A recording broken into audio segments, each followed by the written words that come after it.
पिछले जन्म के संस्कार इस जन्म में आदत बन जाते हैं। इस जन्म की आदतें अगले जन्म में फिर संस्कार बन जाएंगी। फिर अंत कहां है? अंत है इस बात में, इस सत्य को जान लेने में कि तुम संस्कार नहीं हो, तुम आदत नहीं हो। अंत है इस सत्य के प्रति जाग जाने में कि तुम पृथक हो। अंत है होश में, अंत है साक्षी भाव में। निश्चित ही तुमने कल भी क्रोध किया था, परसों भी क्रोध किया था, आदत बन गई। आज किसी ने जरा सा उकसा दिया, अंगारा तो था ही भीतर, रोज रोज संभाला था, हो गई। राख भी जमी थी तो बस ऊपर जरा सी परत थी, किसी ने फूंक मार दी, परत झड़ गई, अंगारा बाहर आ गया, तुम क्रोध से भर गए। आज तुम क्रोध करोगे, कल के लिए फिर और तैयारी हो गई। ऐसे रोज रोज तुम अभ्यास बनाते जाओगे, संस्कार गहन होता जाएगा। और जितना संस्कार गहन हो जाएगा उतने ही तुम यंत्रवत हो जाओगे। कोई भी तुम्हारी बटन दबा दे तो क्रोध करवा दे, कोई भी तुम्हारी बटन दबा दे तो तुम प्रसन्न हो जाओ। कोई भी झुक के नमस्कार कर ले, तुम्हारी प्रशंसा कर दे तो तुम गदगद। कोई जरा गाली दे दे तो तुम जार जार। तुम यंत्रवत हो जाओगे और बटने लोगों को पता हो जाती। सबको पता है एक दूसरे की बटने, कहां से दबा दो कि सब ठीक हो जाता है, कहां से दबा दो कि सब गड़बड़ हो जाता है। तुम मशीन हो क्या या मनुष्य हो?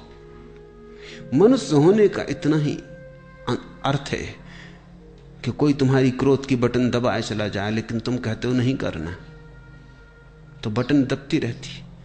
वो आदमी थक जाता, लेकिन तुम क्रोध नहीं करते। तुम कहते हो मैं अपना मालिक हूं, जब करना चाहूंगा करूंगा, जब न करना चाहूंगा नहीं करूंगा। प्रतिक्रिया और क्रिया में यही फर्क है। प्रतिक्रिया में दूसरा मालिक है, तुम नहीं, और क्रिया में तुम मालिक हो, दूसरा नहीं। और बड़े मजे की बात है, प्रतिक्रिया बांधती है, क्रिया मुक्त करती है। जो अपने कर्म का मालिक है उसके कर्म का कोई संस्कार नहीं बनता, और जो अपने कर्म का मालिक नहीं है, जो प्रतिकर्म करता है, रिएक्ट होता है सिर्फ, उस आदमी के जीवन में बंधन बनते चले जाते, रोज रोज जाल मजबूत होता चला जाता है। आखिर में तुम पाते हो तुम तो बचे ही नहीं, आदतों का एक ढेर, मुर्दा ढेर, जिसमें से जीवन कभी का उड़ चुका। पक्षी तो जा चुका है जीवन का बहुत पहले, कटघरा छूट गया है, पिंजड़ा छूट गया है। जागो इसके पहले कि देर हो जाए, और आदतों से मुक्त होना शुरू करो। मैं तुमसे ये नहीं कह रहा कि बुरी आदतों से मुक्त हो जाओ और भली आदतें बना लो। तुम्हारे महात्मागण तुमसे यही कह रहे हैं। वो तुमसे कहते हैं बुरी आदतें छोड़ो, अच्छी बनाओ। मैं तुमसे कहता हूं आदत छोड़ो। बुरी और अच्छी आदत से कोई फर्क नहीं पड़ता। लोहे का हो पिंजड़ा की सोने का, क्या फर्क पड़ता है? एक आदमी को सिगरेट पीने की आदत है, सारी दुनिया बुरी कहती। दूसरे को माला फेरने की आदत है, सारी दुनिया अच्छा कहती। जो सिगरेट पीता है वो अगर न पिए तो मुसीबत मालूम होती, जो माला फेरता अगर न फेरने दो तो मुसीबत मालूम होती। दोनों गुलाम हैं। एक को उठते ही से सिगरेट चाहिए, दूसरे को उठते ही से माला चाहिए। माला वाले को माला न मिले तो माला की तलफ लगती, सिगरेट वाले को सिगरेट न मिले तो सिगरेट की तलफ लगती। ऐसे बुनियाद में बहुत फासला नहीं है। सिगरेट भी एक तरह का माला फेरना है। धुआं भीतर ले गए, बाहर ले गए, भीतर ले गए, बाहर ले, मन के फिरा रहे हैं, बाहर भीतर। धुएं की माला है, जरा सूक्ष्म है। कोई अपना कंकड़ पत्थर की फेर रहा है, जरा स्थूल है। असली सवाल आदत से मुक्त होने का है। मैं ये नहीं कह रहा हूं कि माला मत फेरो, मैं ये भी नहीं कह रहा हूं कि सिगरेट पियो। मैं ये कह रहा हूं कि तुम मालिक रहो।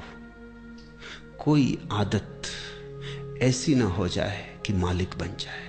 कोई आदत, मंदिर जाने की आदत भी मालिक ना हो जाए, ध्यान करने की आदत भी मालिक ना हो जाए।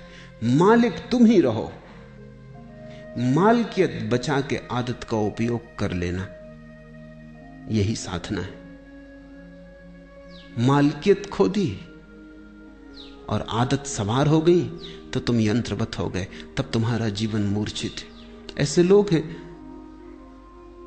जो मेरे पास आके कहते हैं कि अगर पूजा ना करें रोज तो बेचैनी लगती। वो सोचते हैं कि बड़ी धार्मिक घटना घट गई उनके जीवन। मैं उनसे पूछता हूं पूजा करने से कुछ आनंद मिलता है? वो कहते हैं आनंद तो कुछ नहीं मिलता, लेकिन ना करें तो बेचैनी लगती। यही तो सिगरेट पीने वाला कहता है। वो कहता है कि उससे पूछो कुछ आनंद मिलता? वो कहता है आनंद क्या रखा है, आनंद तो कुछ नहीं मिलता, कभी कभी खांसी जरूर आती, आनंद तो कुछ भी नहीं मिलता। लेकिन ना पियो तो बेचैनी मालूम होती। इसे तुम थोड़ा सोचो। इसी को मैं यंत्र हो जाना कहता हूं कि जिससे कुछ भी नहीं मिलता है, उससे भी न करने पर बेचैनी मालूम होती।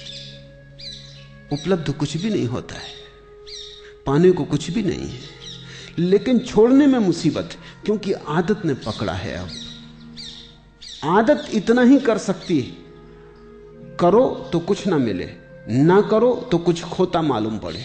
अब ये बड़े मजे की बात है, जिस चीज को करने से कुछ नहीं मिलता उसको ना करने से खोएगा कैसे? कुछ खोता नहीं, सिर्फ पुरानी आदत, पुरानी लकीरों पर न चलने से अड़चन मालूम होती है। मैं एक बहुत बड़े वकील को जानता था। उनकी आदत थी कि जब भी वो अदालत में खड़े होते, पैरवी करते, बड़े वकील थे, अंतर्राष्ट्रीय ख्याति के थे, और लंदन और पेकिंग और दिल्ली 3 जगह उनके दफ्तर थे। तो उनकी आदत थी कि वो अपने कोट का बटन घुमाने लगते थे जब अटक जाते। सभी की होती, कोई अपना सिर खुजलाने लगता है, कोई कुछ करने लगता है।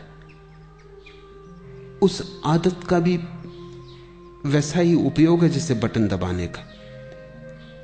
तो अगर जब भी उनके विचार उलझ जाते या कोई उत्तर न सूझता तो वो कोट का बटन घुमाने लगते। घुमाने से कुछ मिलता था ये तो पक्का पता नहीं, क्योंकि कोट का बटन घुमाने से क्या मिलेगा। और जिसकी बुद्धि उलझी हुई हो, समझ में ना आ रहा हो, वो कोई कोट के बटन घुमाने से कुछ बात समझ में आ जाएगी। लेकिन विरोधियों को यह बात दिखाई पड़ गई कि वो जब भी उलझ जाते हैं तो बटन घुमाते। एक बड़ा मुकदमा था, एक बड़ी स्टेट का मुकदमा था प्रिवी काउंसिल में, लाखों का मामला था। तो विरोधी वकील ने उनके सोफर को मिला लिया, कुछ पैसे दिए और कहा कि तू इतना करना, उनके कोट के ऊपर का बटन तोड़ देना। तो वो जब अदालत में अपना कोट लेके हाथ में रख के आए तो वो बटन नदारद था। तो उस वक्त उन्होंने देखा भी नहीं, कोट डाल लिया। जब वो पैरवी करने लगे और वक्त आया, हाथ कोट के बटन पर गया, बस सब गड़बड़ हो गया। जैसे मस्तिष्क ने सांस छोड़ दिया, कुछ सूझबूझ ही ना रही, चक्कर सा मालूम हुआ, बैठ गए। पहला मुकदमा हारे वो मुझसे कहते थे कि उस बटन से मुझे मिला तो कभी कुछ नहीं, लेकिन गंवाया मैंने बहुत। उस बटन के घुमाने से कुछ मुझे सूझबूझ आती थी ऐसा भी नहीं था, लेकिन बटन न पाके बस मैं समझ ही ना पाया कि अब क्या करूं। हाथ से जैसे कोई हथियार छूट गया। भरोसा किए बैठे थे और वक्त पर जिस पे भरोसा था वो दगा दे गया।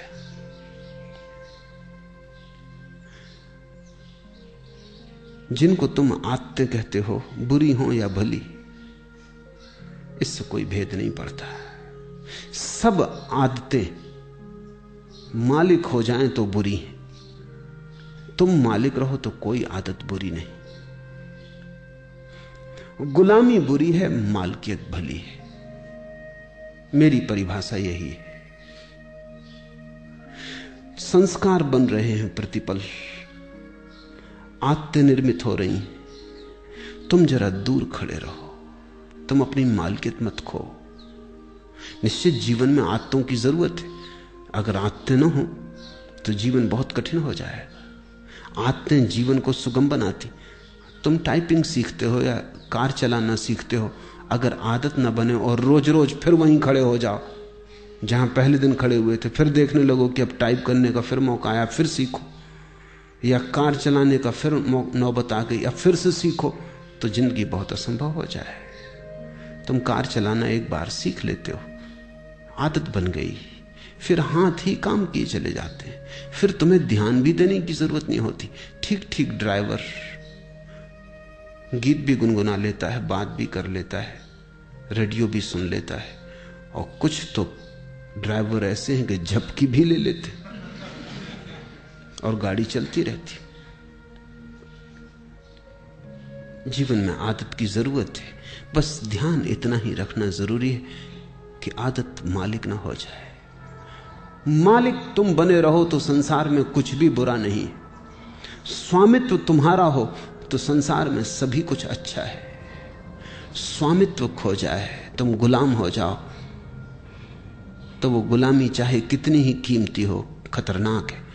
हीरे जवाहरात लगे हों सींखों पर, जंजीरों पर, तो भी उनको आभूषण मत समझ लेना, वो खतरनाक है, वो महंगा सौदा है। अपने को गंवा के इस जगत में कमाने जैसा कुछ भी नहीं।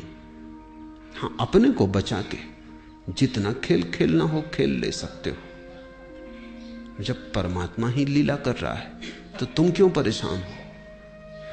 लेकिन परमात्मा मालिक है, और जब तुम भी अपनी आत्माओं और संस्कारों के मालिक हो जाओगे तो तुम भी अपने छोटे से संसार में परमात्मा हो जाते हो। बुद्ध ने इसी को होश कहा है कि सब करना लेकिन होश पूर्वक करना। कदम भी उठाना तो होश पूर्वक उठाना, उठना बैठना लेटना होश पूर्वक। कोई भी चीज बेहोशी में मत करना। अगर तुम होश को साधते रहो तो आदत तो बनती रहेगी, आदत का तुम उपयोग करते रहोगे, लेकिन आदत के पीछे होश की धारा भी बह रही है। चैतन्य का दिया भी जल रहा है, वो भी निर्मित हो रहा है, उसकी भी सघनता बढ़ रही, उसका भी प्रकाश गहन होता जा रहा है। जीवन में सिर्फ आदतें ही आदतें रह जाएं तो आत्मा खो जाती। आदतों के पीछे तुम भी रहो अलग पृथक, और इतनी तुम में मालकियत हो कि किसी आदत को अगर तुम छोड़ना चाहो तो इसी क्षण छोड़ दो, लौट के दोबारा सोचने की जरूरत भी ना पड़े।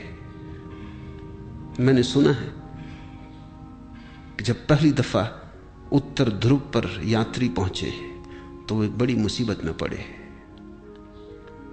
3 महीने का भोजन था, वो चुक गया,